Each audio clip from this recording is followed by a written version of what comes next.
Berkenaan dengan pelaksanaan Rapat Koordinasi Regional Jawa tahun 2023 ini, dapat kami sampaikan hal-hal sebagai berikut. Rapat koordinasi ini diselenggarakan untuk yang keempat kalinya, yang sebelumnya dilaksanakan di wilayah Sumatera, wilayah Kalimantan, Sulawesi, Maluku, dan yang akan datang adalah di wilayah Bali, Nusa Tenggara, dan Papua. Pada rapat kerja kali ini mengambil tema pemulihan hutan dan lingkungan hidup berbasis landscape di ekoregion Jawa. Penyelenggaraan rapat kerja dimaksudkan dalam rangka mengakselerasi pembangunan lingkungan hidup dan kehutanan di ekoregion Jawa yang dilaksanakan bersama-sama oleh pusat melalui UPT dan daerah oleh dinas terkait, masyarakat dan mitra kerja, serta penguatan tugas dan fungsi pusat pengendalian pembangunan ekoregion Jawa.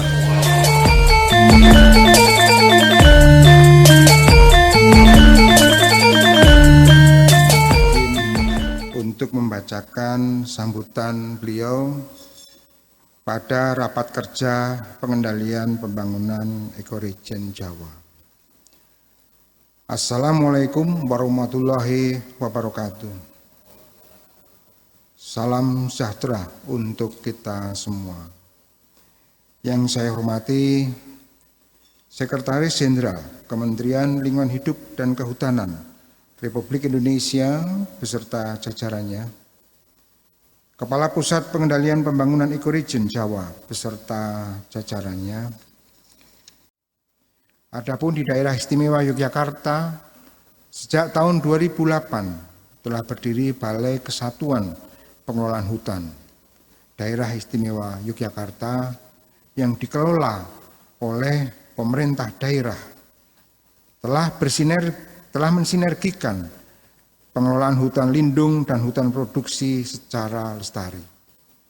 Balai KPHDY melibatkan kemitraan masyarakat di tingkat tapak sehingga dapat setiap waktu mengawasi kondisi hutan termasuk pencegahan kebakaran hutan. Dalam operasionalnya, kemitraan Balai KPHDY melibatkan sektor swasta, pemerintah daerah dan masyarakat. Demikian pula untuk bidang lingkungan hidup, Pemda DIY telah melaksanakan beberapa program untuk menjaga dan melestarikan fungsi lingkungan hidup, antara lain program Kampung Iklim, program Kalpataru, serta program Adiwiyata yang memiliki sasaran dunia pendidikan. Pemda DIY juga melakukan inovasi program, yaitu program Jogja Hijau, yang sasarannya adalah partisipasi kelurahan untuk melaksanakan 4 pilar lingkungan hidup yang meliputi 1. Pengelolaan lahan terbuka, yang kedua konservasi energi, yang ketiga konservasi sumber daya air, dan yang keempat pengelolaan sampah.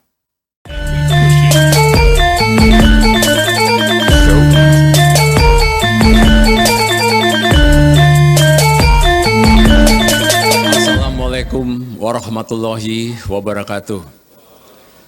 Selamat pagi, salam sejahtera untuk kita semua. Om Swastiastu, Namo Buddhaya, salam kebajikan, Rahayu. Ketika P3E menjadi unit strategis bagi Menteri LHK untuk mengendalikan pembangunan dan seluruh kepala UPT yang mengawal pembangunan dari amanah para dirjen dan kepala badan atas kebijakan Menteri LHK, itu sudah waktunya untuk berintegrasi dalam perencanaan, pelaksanaan, dan evaluasi dari pembangunan. Bapak Ibu yang kami hormati, bagaimana tugas pokok dan fungsi P3E yang sekian tahun sudah berjalan setelah bergabungnya LH dan Kehutanan di tahun 2014, berjalan 4 tahun, 5 tahun, dan pada saat periode kedua di 2019-2024 sudah terjadi perubahan arah kebijakan dan tentunya tugas P3E sudah tidak hanya lagi menangani lingkungan hidup, tapi harus juga mengintegrasikan kehutanan dan seluruh sektor-sektor selain kehutanan. Dan yang paling mudah kita sebut, kita ingat untuk memudahkan kita ikut rakor ini, bahwa di luar sana, di luar kita semua di sini, ada sektor lain yang akhirnya dengan mengucapkan Bismillahirrahmanirrahim, rapat koordinasi Eko Region Jawa 2023, saya nyatakan resmi dibuka. Wassalamualaikum warahmatullahi wabarakatuh.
Assalamualaikum warahmatullahi wabarakatuh. Selamat siang, salam sejahtera untuk kita semua. Jadi bagian yang pertama saya ngajak kita NKRI ya, tujuan bernegara dan tantangan global karena berada di Jawa ya. Dan landscape seascape itu nggak lepas dari kita memimpin untuk bisa mencapai apa yang menjadi amanah-amanah itu. Dan bagian terakhir ini aktualisasi kita, bukan saya ya, aktualisasi seluruh kepala balai, seluruh direktur dan ternyata sudah lakukan itu semua. Nah inilah yang perlu diberikan sebuah penghargaan. Ketika ada kasus pencemaran, kasus lingkungan, terjadi kasus perambahan, itu kawan-kawan sudah lakukan itu. Tinggal bagaimana tarikannya itu bisa masuk ke dalam posisi kita selaku pemimpin. Nah untuk itu tidak terlalu berlebihan rasanya untuk mensosialisasikan ini semua. Dan dalam slide yang bagian pertama ini sebenarnya integrasi kepemimpinan, saya harus sebut kepemimpinan ya, karena begini, tidak semua sudah sampai ke kepemimpinan transglobal. Tapi sebelum kepemimpinan transglobal itu ada kepemimpinan transformasional. Saya lihat rasanya nih teman-teman transformasinya sudah banyak. Tapi jangan sampai masih kepemimpinan transaksional. Jadi ketika saya harus sampaikan transglobal itu apa, dari scientific leadership yang saya baca, selaku saya dulu ngambil S3 leadership, transaksional itu dimatikan teorinya oleh transformasional. Terus, nah ini saya rasa nanti dilihat saja karena ini bicara landscape seascape, keberlanjutan itu hubungan antara manusia dan lingkungan, hubungan antara manusia dan lingkungan, ini ada kata kunci jasa lingkungan hidup ya. Pemimpin-pemimpin KLHK itu makin lama saya lihat makin terlihat kinerjanya. Saya diam-diam menilai kalian loh lewat 5 kecerdasan, 6 perilaku. Nah, kecerdasan yang paling utama jelas moral. Silakan dibaca. Dan yang kedua, kecerdasan emosional. Itu identik sekali. Leadership. Emosional, sering marah-marah. Dan kecerdasan kognitif, ini yang dituntut pemegang tapak di lapangan. Solusi harus keluar karena dia mampu menggunakan pisau analisis dan merekomendasikan untuk langkah-langkahnya. Itu semua bisa kalau kecerdasan sosial budaya, kecerdasan bisnis, dan kecerdasan global dipahami. Terus, ini perilakunya. Tahan terhadap ketidakpastian. Membangun tim konektivitas kolaborasi. Fleksibel, pragmatis, respon perspektif, dan talenta orientation. Dan pasti berlanjutan tadi 2 kata kunci itu bisa terjadi. Karena dia memang pintar, cerdas, dan menguasai lapangan. Menguasai teknis. Menjelaskan dengan kecerdasan bisnisnya dimengerti orang. Memahami budaya, kecerdasan budayanya keren. Gak pernah benturan sama masyarakat. Emosionalnya terjaga. Moralnya apalagi. Jadi yang paling menentukan setelah fleksibel pragmatis, respon perspektif. Sering teman-teman begitu dengar aja udah kayaknya mau marah. Terus jadinya nggak terima, akhirnya berdebat, berpendangan, pendapat, sama-sama nggak ngerti, ya susah. Dan terakhir, talent orientation ini menyiapkan siapa yang akan melanjutkan dengan pemahaman seperti minimal saya.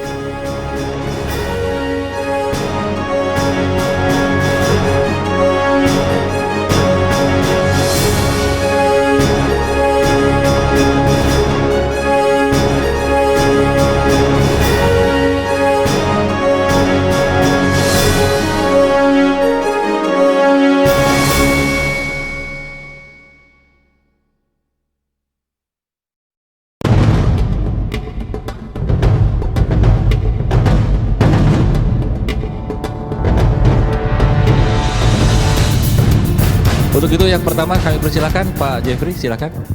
Saya mendapat tugas untuk menyampaikan sebenarnya prinsip-prinsip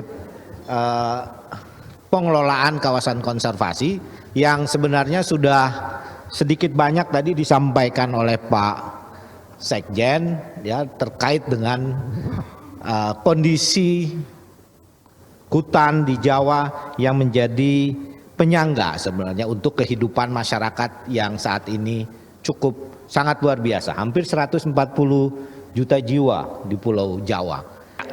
Ini adalah mandat kawasan konservasi kita. Seluruh kondisi kawasan konservasi kita itu ya itu bermacam-macam tipenya. Tetapi secara keseluruhan bahwa kita menganut paham di dalam kawasan konservasi itu adalah menyelamatkan keanekaragaman hayati, biodiversity. Nah, ini adalah konsep penyelenggaraannya.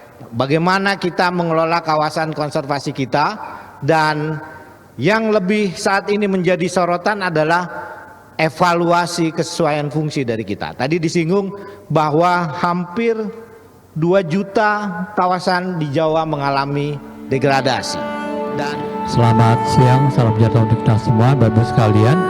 Saya ingin menyampaikan terkait dengan penyelenggaraan pemanfaatan jasa lingkungan pada kawasan hutan dengan pengkhusus KHDPK ini, di mana dalam outline-nya ada 5 aspek, mulai dari bagaimana kebijakan pengelolaan lestari, kemudian operasional pengelolaan hutannya, arahan pemanfaatan hutan, pemanfaatan jasa lingkungan, dan juga penyusunan rencana pengelolaan hutan untuk jasa lingkungan pada KHDPK. Tolong slide-nya. Next. Lanjut saja. Nah, Bapak sekalian, kalau kita bicara hutan produksi bawah hutan lindung, tentu kita pasti kenal namanya SFM ya, pengelolaan hutan secara lestari.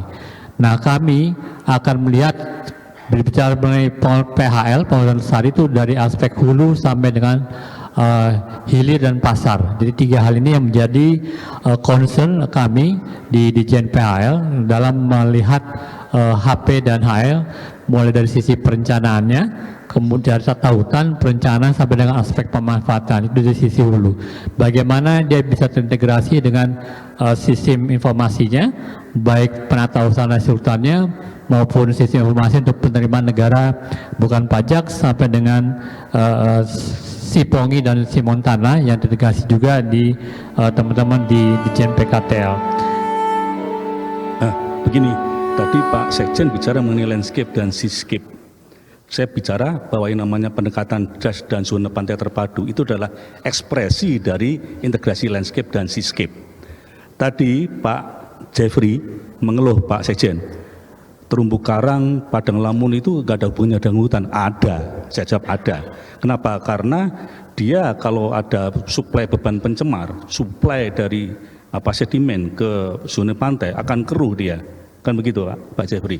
Kemudian yang warna merah bulat-bulat itu, zona pantai itu juga ada pergerakan ekonomi di sana. Kalau kita bicara yang namanya snorkeling diving, itu kan dari penggerak udara perkemahan di pesisir. Kalau itu keruh, dia tidak ada kegiatan snorkeling dan diving. Jadi ekonomi di daerah pantai juga tidak begitu bagus. Yang terhormat Bapak Ibu sekalian, mohon izin Pak Sekjen, langsung aja slide-nya. Langsung ke slide 4 aja Mas. Slide nomor 4. Oke.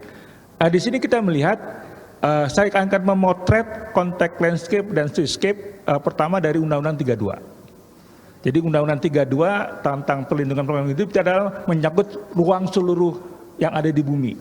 Udara, atmosfer, darat, laut, sampai juga dalam bumi tadi konteksnya tadi. Nah, dalam konteks prakteknya itu ada bahwa Undang-Undang 32 harus diintegrasikan dengan berbagai peraturan perundang-undangan yang lain.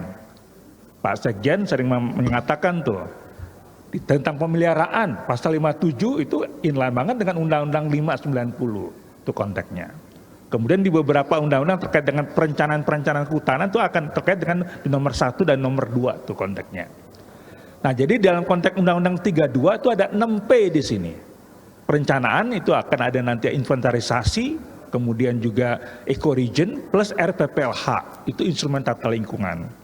Di pemanfaatan ada D3TLH dan juga RPPLH.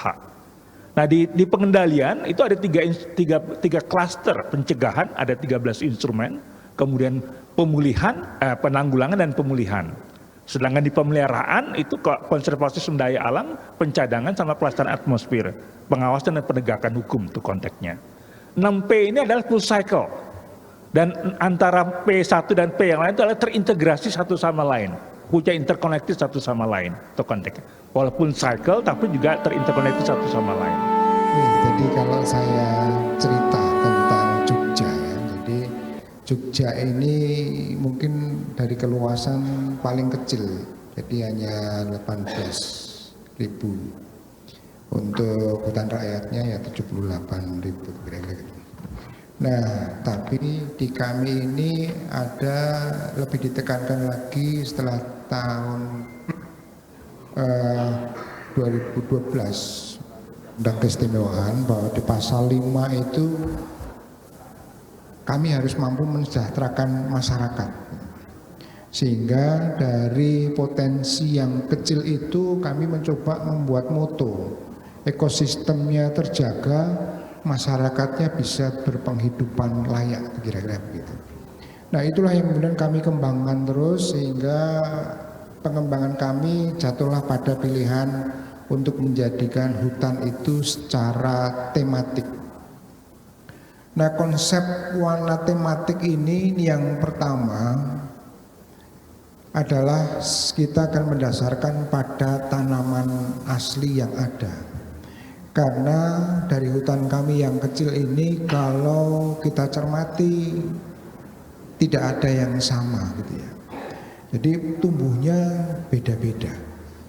Sehingga di warna tematik itu kami ada warna boga atau yang isinya adalah hutan nangka.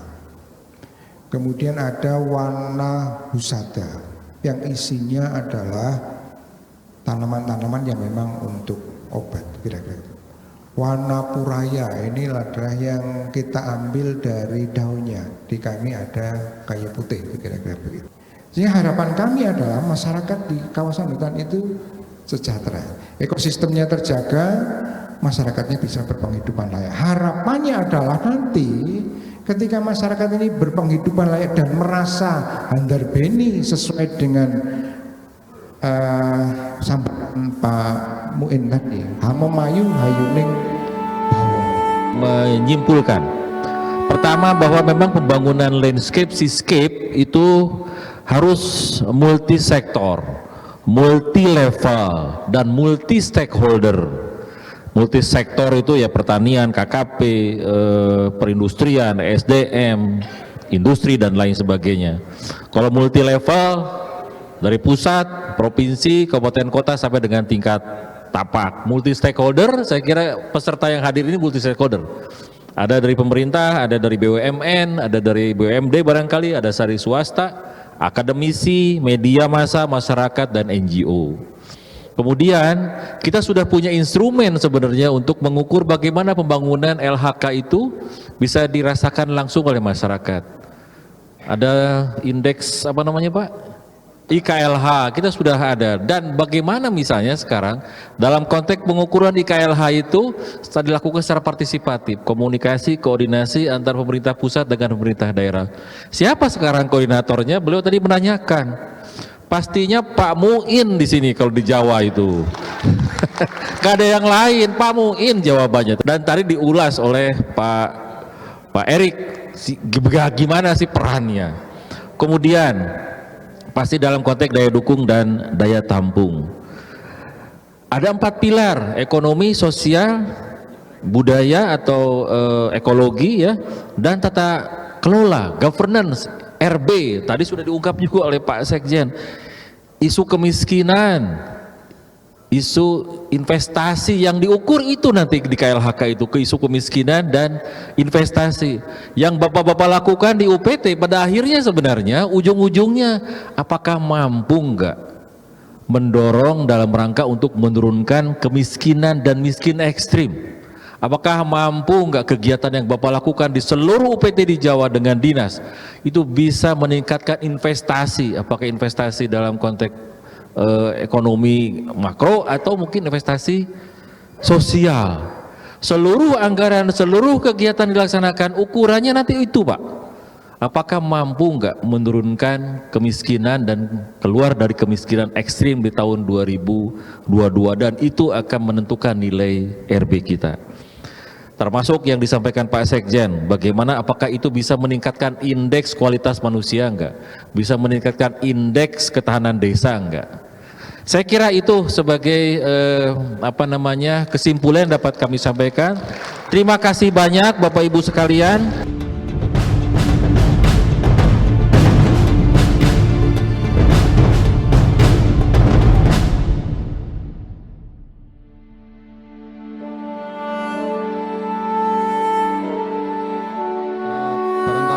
Langsung saja ke slide keempat Mbak, supaya cepat. Ya, ini jadi apa sebetulnya upaya pemulihan lahan melalui RHL ini. Jadi yang mungkin banyak juga yang belum mengetahui apa sih sebetulnya RHL itu. RHL itu adalah upaya memulihkan, mempertahankan, meningkatkan fungsi hutan dan lahan sehingga daya dukung dan produktivitasnya serta peranannya dalam mendukung sistem kehidupan atau sistem penyangga kehidupan tetap terjaga. Nah, ini apa yang menjadi sasaran kita di dalam melaksanakan pemulihan hutan dan lahan dalam konteks RHL.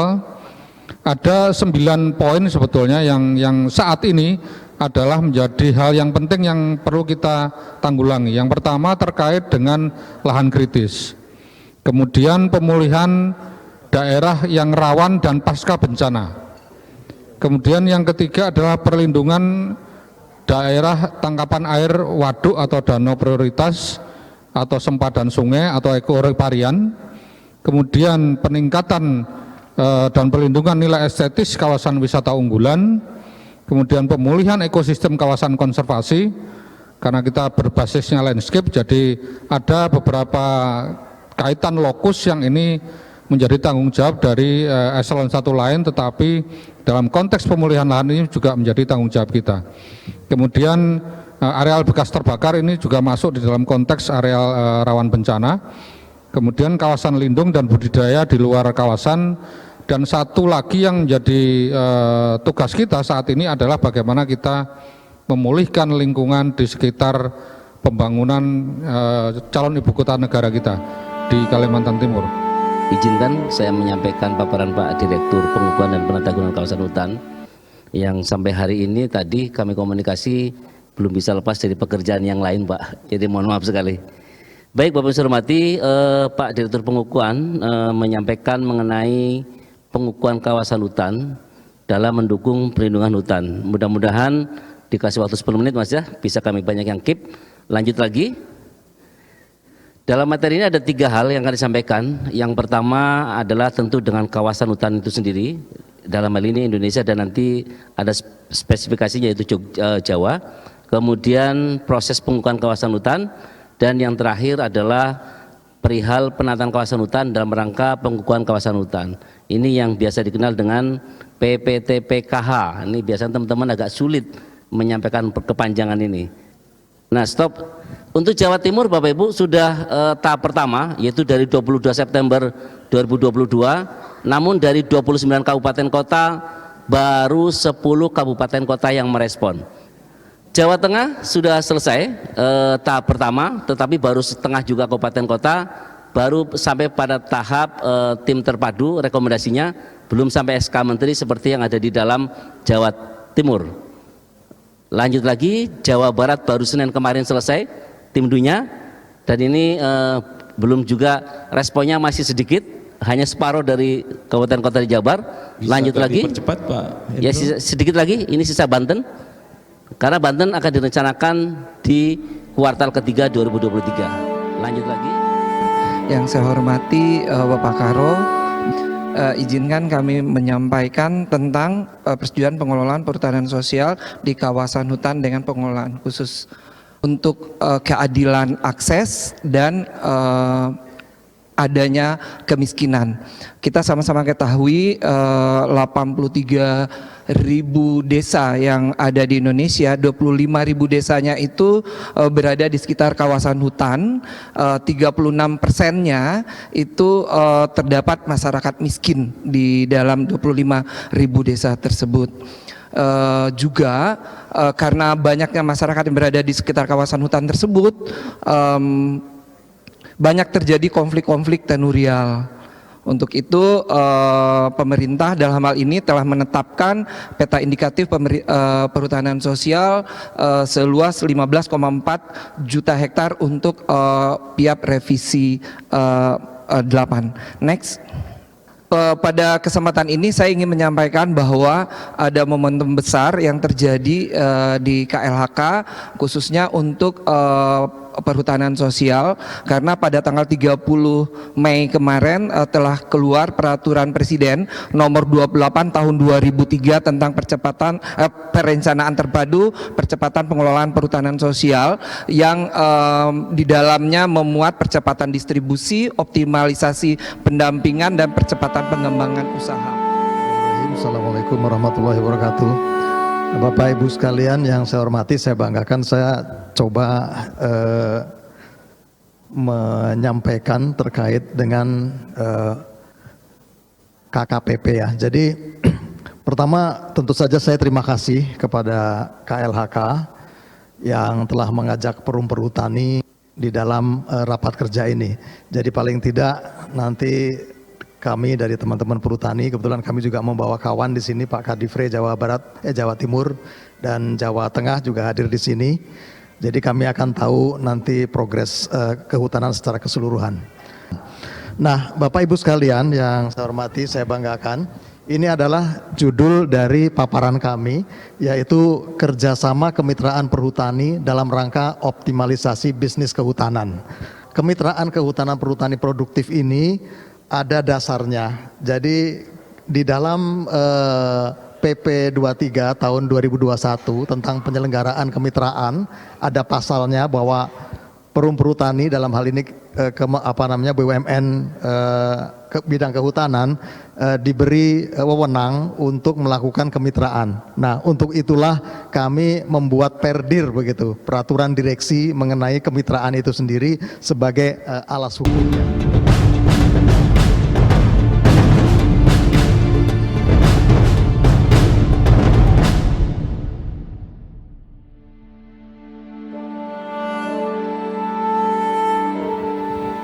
Baik, terima kasih Pak Karo. Assalamualaikum warahmatullahi wabarakatuh.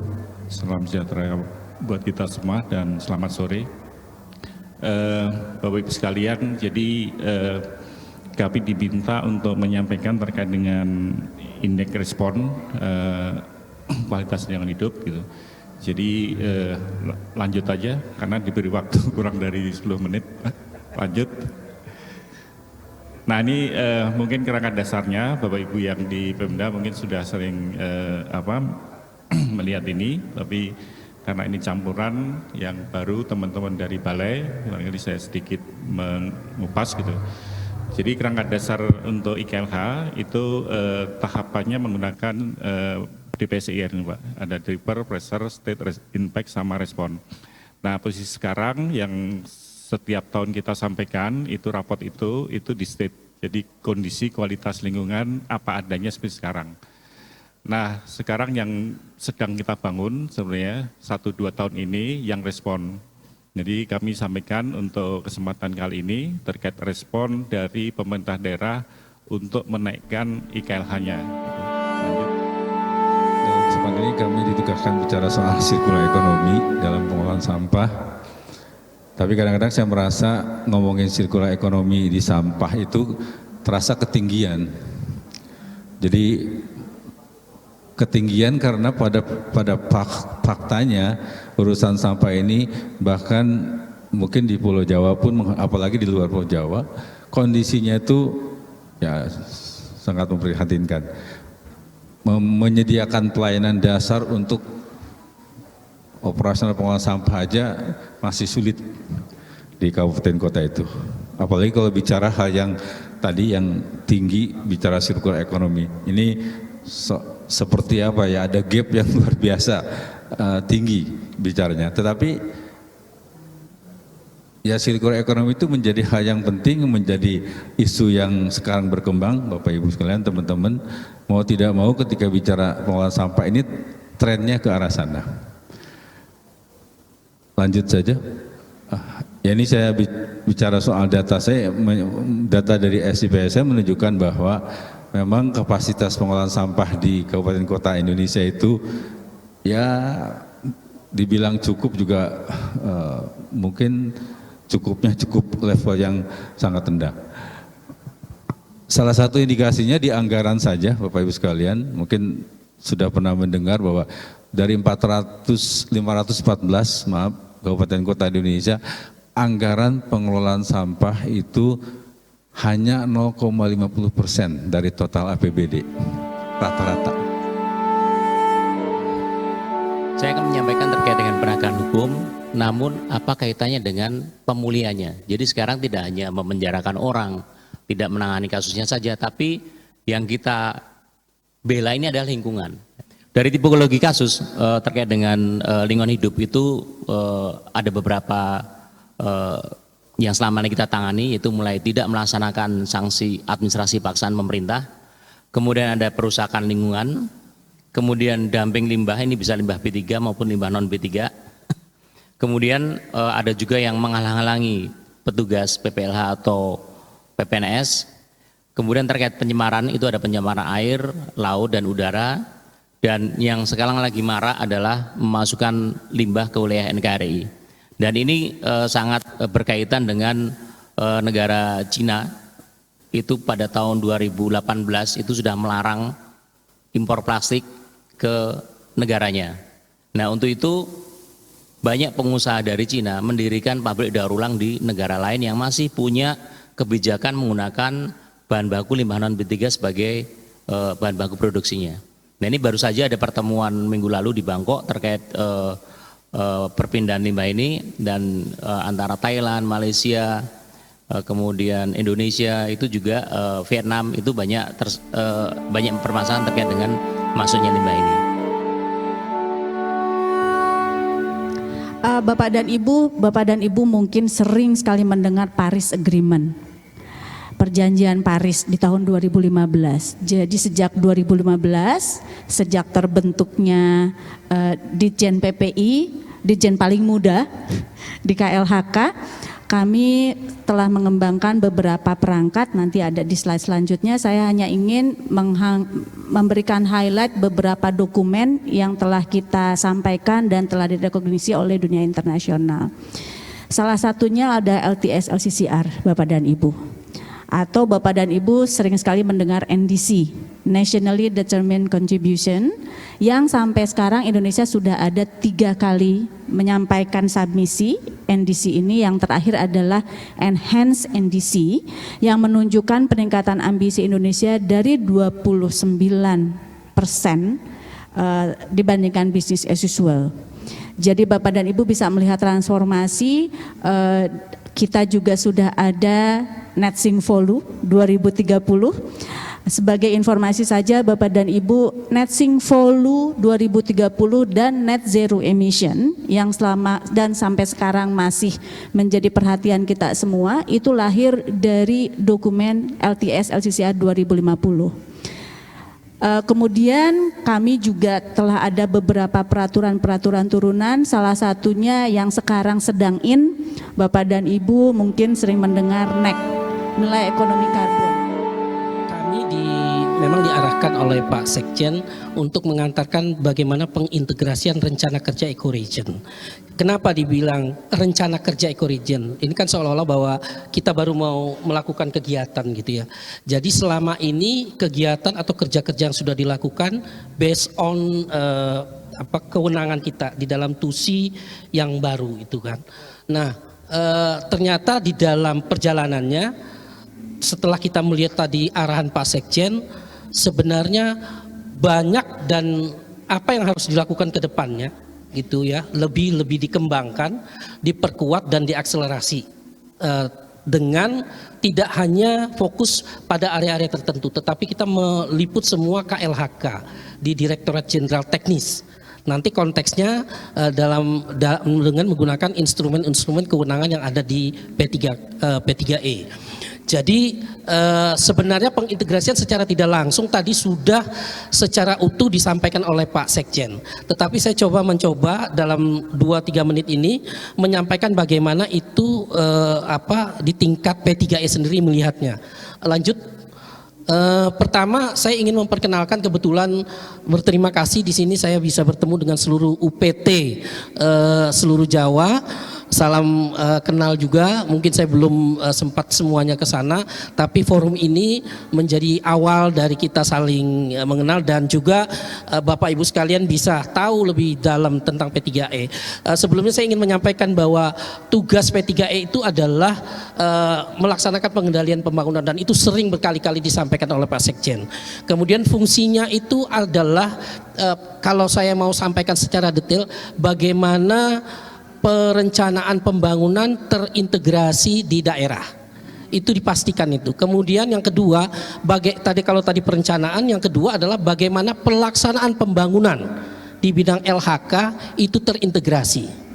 Dengan apa nanti akan saya jelaskan. Kemudian yang ketiga ini terutama adalah karena ada Ditjen PSLB 3 dan PPKL yang tidak punya UPT, tetapi tugas di tapaknya sudah habis dibagi di Dinas Lingkungan Hidup di daerah, sehingga peran kita adalah memastikan NSPK dari PSLB 3 dan PPKL itu bisa dan program strategis bisa diterjemahkan ke bawah dan diterapkan. Nah, di sana mainnya kita dengan fungsi koordinasi, pendampingan, BIMTEK dan lain sebagainya.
kegiatan pembakaran hutan dan lain. Nah, makanya ini bagian yang pertama dari udara, atmosfer. Pemanasan global terjadi. Udara dari industri-industri yang selama ini menggunakan energinya yang akhirnya menyebabkan terjadi pencemaran, kan gitu. Dan kata yang kedua nih, ya, itu adalah air. Bicara air di mana kita sepakat menjaga sumber daya air di hulu. Nah, makanya supaya hulu tidak mengalami kerusakan, ketika kita tahu kondisi yang di lapangan terjadi seperti itu, segeralah melakukan pemulihan proses dan menanam pohon, misalnya gitu. Dan bagaimana produktivitas terjalani? Nah, posisi hutan lindung itu dikembalikan fungsi, tadi berlanjutkan fungsi. Terus untuk masyarakatnya ketika harus dipulihkan ditanami pohon yang ada buah-buahannya, misalnya. Jadi menanam tidak ditebang lagi di hutan lindung, tapi dia bisa menghasilkan hasil hutan bukan kayu. Untuk pesannya adalah mungkin dari pameran ini untuk sering-sering dilakukan lagi. Jadi mungkin ada jangka waktunya misalnya 2 bulan sekali atau setiap tahun atau setiap ada acara-acara. Kemudian mungkin kayak luas dari stand-nya lebih diperlebar lagi lah biar kita bisa leluasa untuk menampilkan dari produk-produk kita semua biar lebih menarik seperti itu. Oke, kesan pada acara kali ini, acaranya sangat meriah dan juga sangat menarik dan banyak sekali pameran-pameran dan sangat spektakuler juga. Nah, untuk pesannya sendiri, semoga hasil dari rapat kerja ini bisa diimplementasikan oleh tamu undangan yang diundang dan juga kedepannya kita bisa saling mencintai.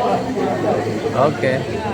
Aku, kamu, kita semua peduli lingkungan.